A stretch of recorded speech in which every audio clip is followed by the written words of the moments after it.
right, we are live. Bill, thank you very much for joining us today. How are you doing? I'm doing great. Thanks for inviting me to your show.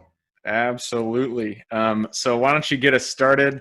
Tell us who you are, where you're from, and a little bit on how you got into real estate in the first place. Well, my name is Bill Pankonin. I'm from the Lakeville, Minnesota area. I've been involved in real estate pretty much right out of college. My father was a broker in southwestern Minnesota. He was a farmland and a commercial broker, and so I grew up in the industry. So I'm second generation. Three of my six kids are also in real estate, so we're carrying on another generation. Nice. I love it. I love the family business. I kind of wish my parents were in real estate and had showed me the ropes, but it's great that your kids are taking it on for you. Right. So you got started however many years ago. What year about have you been in the business? It sounds like from our conversation before the show, 20 plus years, something like that. Well, actually, it's over 40. I kind of hate to say that, but it's over Perfect.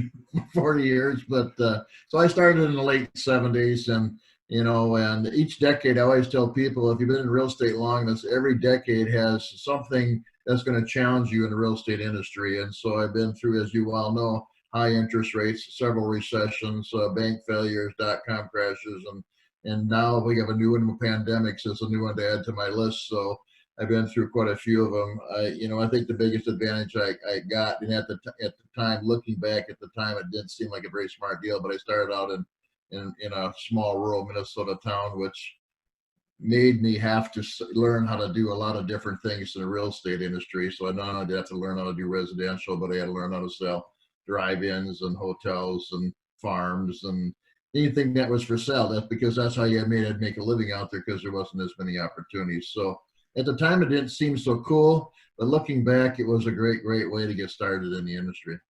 I love it. So you've been through all the ups and downs that real estate could possibly throw at an individual. It sounds like you've been in every aspect, every niche of real estate. That's Um, exactly right. so, so you have had an illustrious career, and I'm sure you'll be able to share a lot of your wisdom with us today. So kind of tell us, bring us to the modern day. What is it that is your bread and butter? What are you doing now in real estate? Well, I'm the regional owner for EXIT Realty Upper Midwest, and what I do is I open up new real estate offices in a 6-state area, so North and South Dakota, Minnesota, Iowa, Wisconsin, and last year, recently, I brought on Illinois. So I help brokers and their agents get started in the business under our franchises, and so in the last 6 years or so, we started with 8 offices. Today we are pushing over 80 offices, and I started with about 120 agents. We're over 1,000 agents today, so we've grown really fast. What's fun for me, being involved in the industry this long, is having the opportunity to help agents who are just getting started in the business or who want to have more exposure, and whether they're working with investing with clients or they're going to get involved in the commercial part of it. I can kind of help them with the do's and don'ts, because I probably did a lot of don'ts, and so I got a great education of what not to do, and I try to save agents time and money from doing things wrong. I love it. Yeah, no, I've pretty much every guest that's been on here has said, if you really want to get a leg up in the industry, you got to find a mentor. Sounds like you were a mentor to many agents, many investors out there. So I applaud you for that. Anybody who is a mentor to other people, I really appreciate them doing that. Makes the entire industry better. So this is a real estate investing podcast. So I want to kind of focus in on that side of things. You work with a lot of agents, and they work with a lot of investors. From the agent's perspective, from the brokerage perspective, what is it that an investor can do to kind of work with the broker to get to find the deals on market that they're looking for? Well, I think what happens with a lot of people is, I think there's a lot of investors, or a lot of people who own real estate that probably have a piece of real estate that they really don't want, and I call those don't wanters. And what do you do with them? Maybe you bought a lake home and you have this extra lot next to you that you were always going to expand on, but you never did. Or maybe you own a lot in town that you thought you were going to do something with, or maybe you got a warehouse that's just not able to keep full, or so I always encourage agents to go out there and be able to look for situations like that, and then it kind of gives you an opportunity because there's always those investors out there who are always willing to say, I'd rather have that lake lot than I would this duplex in Minneapolis, as an example. You know what I mean? So that gives the opportunities for exchanges and, the transfer of collateral, however you want to do it to get the deals done. And that's kind of what I've always been under that way. I always try to look outside the box when it comes to investing in real estate because, if you get creative and find the right people, there's always somebody willing to look at something. Nice. I love it. And do you invest in real estate yourself, or is it mostly, are you mostly focused on the brokerage side? I've over the years have invested in lots of different types of real estate. So farmland, apartments, Farm. townhouses. I've done flips done. There isn't too much kind of real estate that I haven't owned. I also did some new construction development. Also had a property management side of it as well. And so I kind of made a niche in some of the areas of taking lots in some of these communities that were maybe a little bit blighted and put in some housing or mixed use into them. So we did new construction and did rentals out of them. Wow. So you have been all over the board when it comes to investing. I love that. Yeah, I've spent a lot of time in city halls. Yeah, I can only imagine. The one thing that really jumped out at me, I mean, this isn't super useful to a lot of the listeners, so I apologize for taking the show this way, but you mentioned that you have invested in farmland, and that is super unique. I've never heard of anyone doing that. Well, First, how did yeah, well, I grew up on a farm, and as I've gotten older, I knew that the apartments it did involve a lot of time, consume time in terms of management because you have the month-to-month deal. And I found one thing about farmland: it's fairly boring, But guess what? There's not a lot of management involved, and so my dad, believe it or not, he flipped farmland, believe it or not. So he would buy farms and fix them up, and we had a bunch of us boys in the farm, so we had a lot of labor. And we'd fix them up and he'd resell them. And that's kind of how I got started investing in real estate myself. I started buying farmland, and of course, during the days of no banks were writing mortgages back then, we sold them on contracts and contract for deeds. And many of these farms had 4 or 5 contracts, one on top of the other. It wasn't uncommon. Wow, that is interesting. And so you basically repositioned farms. Does that, I mean, I don't want to go too far into this train of thought, but I'm just so intrigued. So you repositioned farms. Did that include like doing anything to the soil, or was it mostly just cleaning up the land itself, maybe fixing the farmhouse, fixing the barn, whatever it may be? Yeah, we did everything. Most of the time, some of these farmers back then were just people were struggling to make it work, and pretty much like a house in town, right? So we would take it, and sometimes we could take some of the ground that was non-tillable and turn it into productive ground. And I think we were really good at bringing better forms of farming into the area because I was doing this in both Minnesota and South Dakota as well. Huh, that is intriguing. So you've had a breadth of experience. I love that. Out of all the different asset classes, asset types, which one has been the most lucrative for you, and then the other just the most enjoyable, the one that you keep returning to because you like the process, whatever it may be? Well, I guess if I broke that down in several different categories, I think for me, I started out, investing like many do when I got moved up here to the Minneapolis area. And I started out with a duplex, and then from there I went to a fourplex, and then I went to a sixplex, and then I bought several sixplexes, and then I finally went to 10s and 12s. And then I started constructing some of these as well.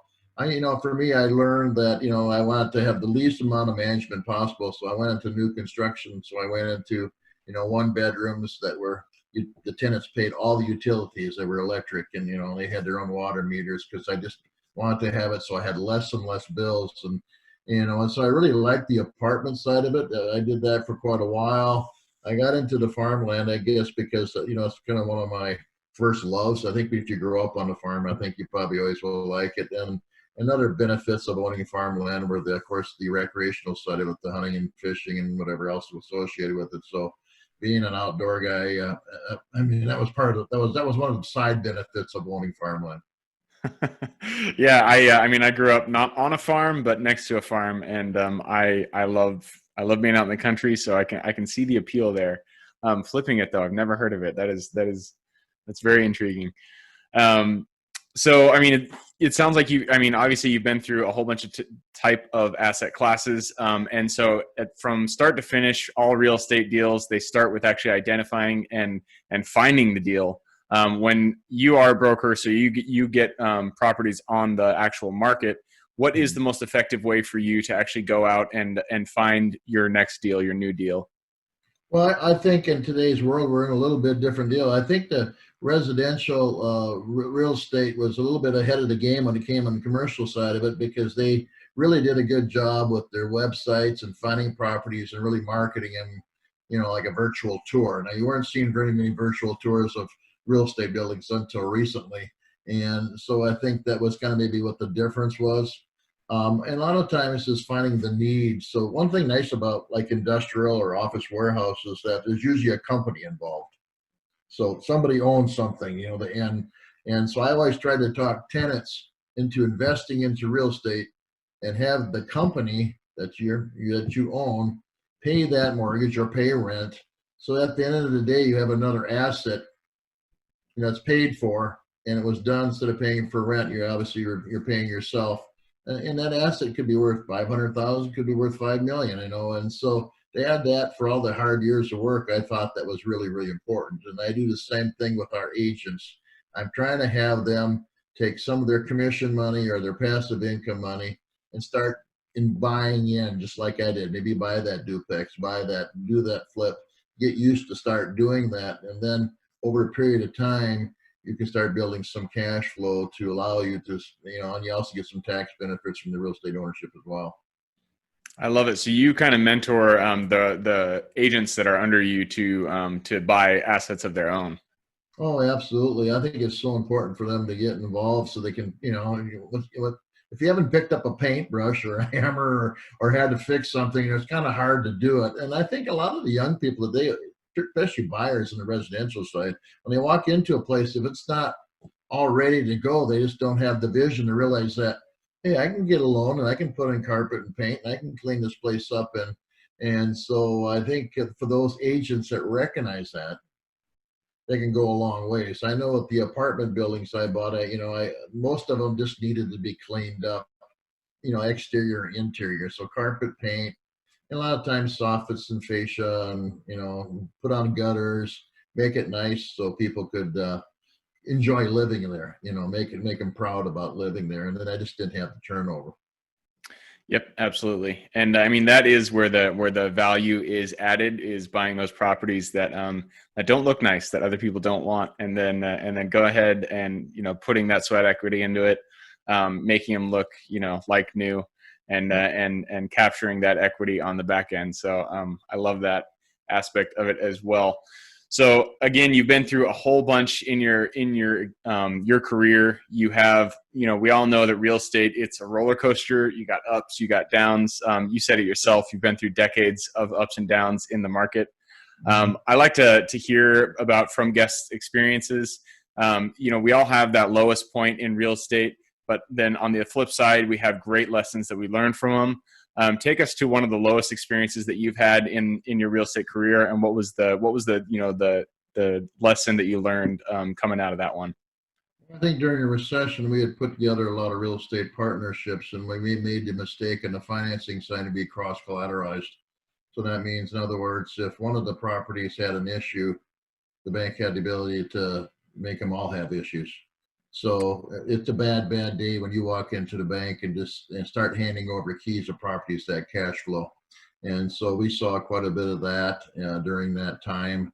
Of course, I've also saw it where I remember a day where I was selling a farm, and this was during the time when there was protests, believe it or not, on farmers because the banks were foreclosing on everybody.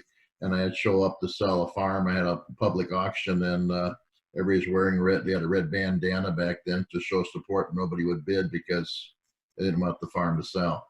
So I've seen all kinds of different things, but to be important not to cross collateralize properties if you can. that's a big no-no. I learned a lesson the hard way in that area there. So, and I never go back. I can always go back and look and say, I wish I would have, could have, but you know, you always just got to look forward because they're lessons learned. That's how most people who are really, really good at this, they have to fail. And you're gonna, you know, if you don't fail, you know, good for you. But most people fail in certain areas, and I failed many times. I don't claim to know it all. I continue to learn. So even at my age, I continue to take all the classes I can regarding help and different ways to do transactions. So I belong to a couple of national organizations. These are investors like myself and brokers like myself who put together deals that have sometimes had 4 or 5 legs to them. You know, so you always had to get the next one deal because number A buyer had to take care of the C buyer's dilemma, and some of these deals take a year or 2 years to get them done, but usually they're well worth it. But you sure learn a lot. Yeah, for sure. And I mean, that is why I love asking the question, is because the best lessons come out of your biggest failures, and I know that's true for myself as well. And so I love hearing those lessons that people learn through those hard experiences.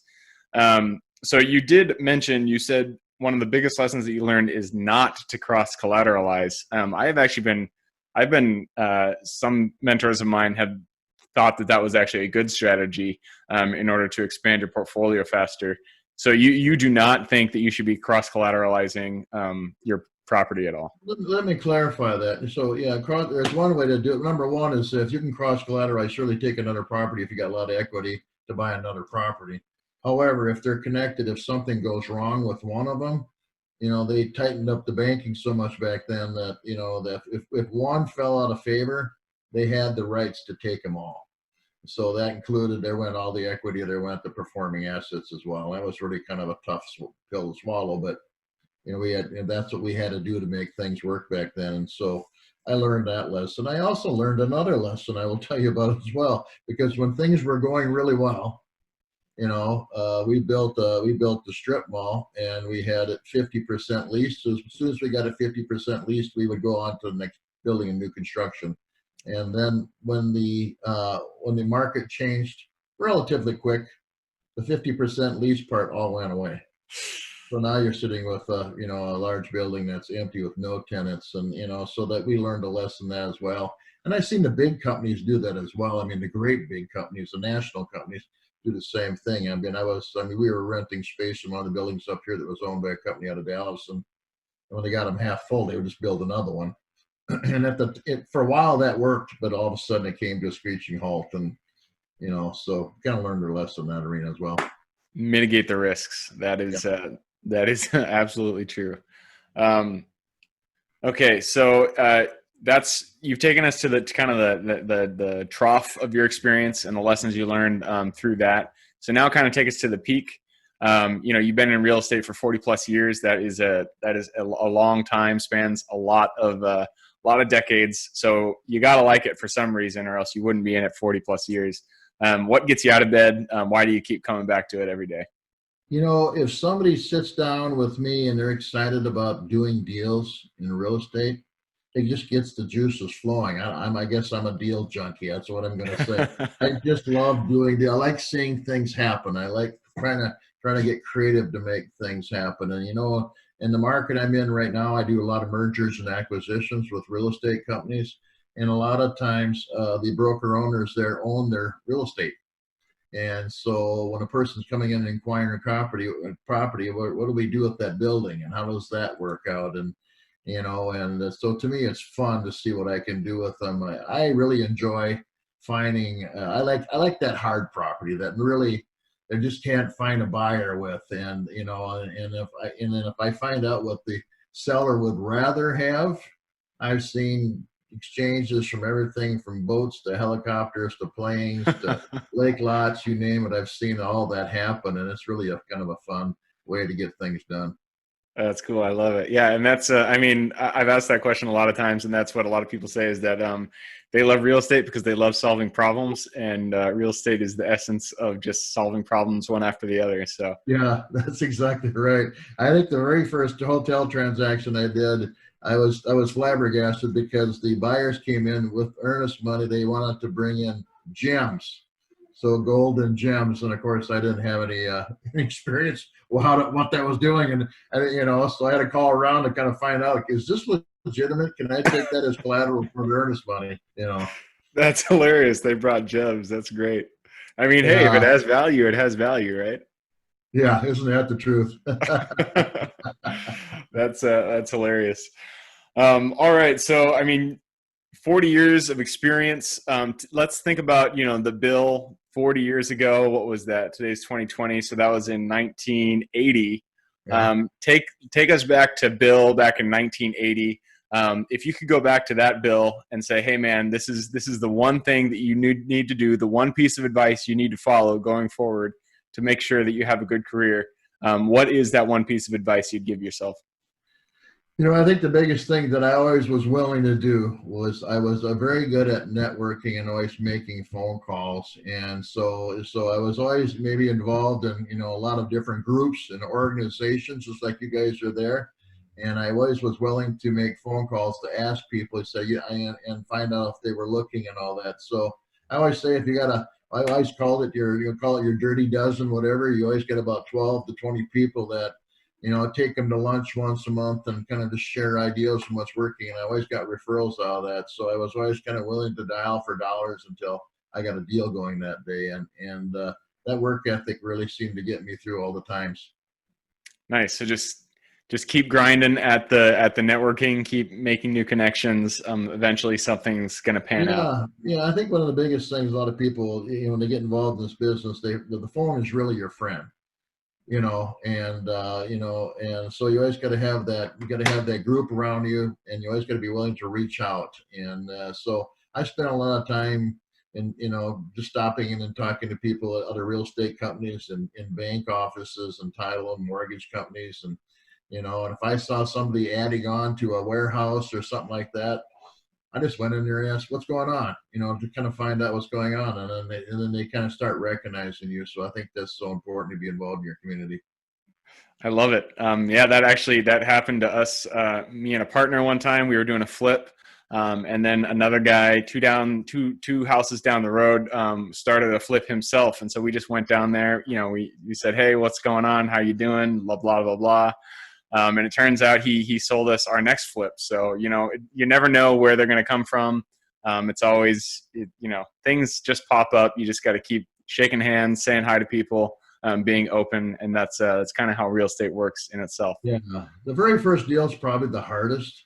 I remember going to closing on that first apartment I was doing, and I was so nervous because I was worried about tenants calling me at night and all that. And, really, I had no issues. It was such a well-run building that the tenants never called, even when they had a problem. They just fix it themselves. And I was so nervous. And finally, I think if you just jump in with both feet and you really engage in what you have, I think you'll do real well. But a lot of people are afraid to take that leap of faith. Yeah, that's for sure. That was me. The first deal I did was a triplex with a friend, and I mean, if you could worry about it, I worried about it. It was the doorknobs, the handles, whatever it was. If it could go wrong, I thought it was going to be the end of the world. So you do Right. just you gotta jump in and just close your eyes and have faith that it's going to work out in the end. That's absolutely true. That's absolutely right. So, Bill, we try to keep this to around 30 minutes. So we are, and we're closing in on the end here. You've given us a ton of things to work out, a ton of wisdom from your own career. We'd like to give something in return. If somebody listening or watching were to bring you something, what would you want to receive?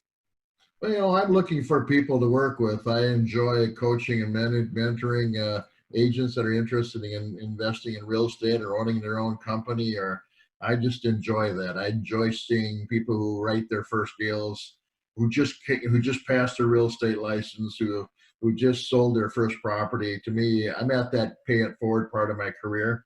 So I'm just anybody that's interested in pursuing a career and really want to invest in real estate. I really enjoy that. I love it. So on that note, if somebody wanted to get in contact with you, what would be the best way for them to do that? Well, there's a couple different ways. One, you can just text my real name, which is Willard, Willard, to 85377, and you'll get my mobile business card. Otherwise, my cell phone is 612-414-4022, and my website is exitrealtyuppermidwest.com. Perfect. Well, Bill, again, I know I can speak for everybody listening and watching. I really appreciate you having on here, sharing all your wisdom. If anybody listening and watching wants to get in contact with Bill, he just sent you his phone number. I will also put his LinkedIn in the show notes. So if you want to get in contact with him, you can go there. Other than that, I thank you again for coming on. And for everybody watching, we look forward to seeing you on the next episode. Thank you for joining us on the Real Estate Investing Club. If you've watched this far, I'm sure you've gotten a little bit of value out of this. So we would appreciate it if you hit that thumbs up, share it with your friends or family, whatever it may be. And if you'd like to share or partner with us on a deal, we absolutely love partnering on deals and are always looking for quality projects. Go to www.therealestateinvestingclub.com to get in contact with one of our partners. Otherwise, I hope you guys have an absolutely fantastic day, and I look forward to seeing you on the next episode.